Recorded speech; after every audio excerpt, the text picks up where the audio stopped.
बार मैंने डिबेट की थी तो तब जोशी जी शायद उस वक्त कांग्रेस पार्टी में थे, आजकल बीजेपी में है। बहुत दिनों के बाद दिखे हैं, बहुत ही अच्छे प्रवक्ताओं में इनकी गिनती होती है। जोशी जी, बहुत दिनों के बाद आप दिख रहे हैं, शुक्रिया हमें समय देने के लिए। इतना बड़ा हादसा हो गया, धन्यवाद। राज्य सरकार इसके प्रति बड़ा ही लचीला रुख रखे हुए, कारण? देखिए विजेश जी, सबसे बड़ी बात तो ये है कि जो दुर्घटना हुई, अपनी मार्गिक दुर्घटना है, बड़ी दुर्भाग्यपूर्ण बात रही है और हम सब उससे आहत हैं। सरकार भी आहत है, पार्टी भी आहत है और हम उनके प्रति अपनी श्रद्धांजलि अर्पित करते हैं, संवेदनाएं उनके परिवार के प्रति व्यक्त करते हैं। और ऐसी दुर्घटनाएं निश्चित रूप से नहीं होनी चाहिए। जो कमियां हैं उनको पूरा करने का सरकार ने प्रयास किया है, उस दिशा में कदम भी उठाए जा रहे हैं सरकार की तरफ से।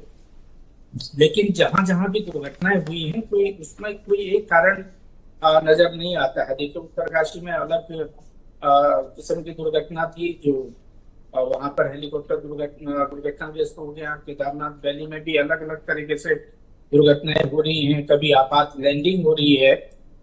निश्चित रूप से है तो बड़ी दुर्भाग्यपूर्ण बात।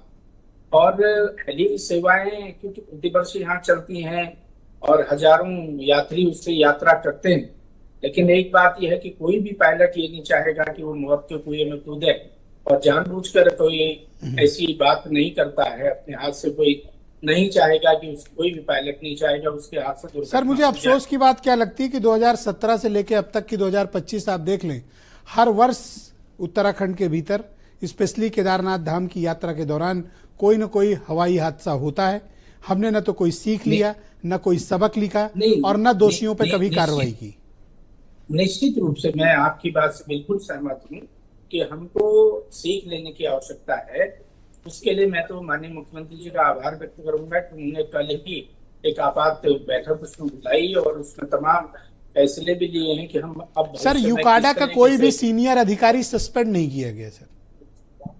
नहीं, देखिए उसमें जांच बिठाई है। जो भी दोषी होगा निश्चित रूप से आप ये देखेगा कि मुख्यमंत्री जी बहुत सख्त हैं और मुख्यमंत्री जी बहुत ही गंभीर हैं उस मामले में कि बार बार कहने के बावजूद भी इस तरह की घटनाओं की। सर, मैं इसका फॉलो अप करूंगा और आपकी जवाबदेही सर इस पे सुनिश्चित करेंगे।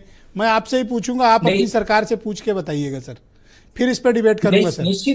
शुक्रिया sir, please continue with us sir. मैं विंग कमांडर आलोक सहाय जी को इस कार्यक्रम में आमंत्रित करता हूं। सहाय साहब, स्वागत आपका।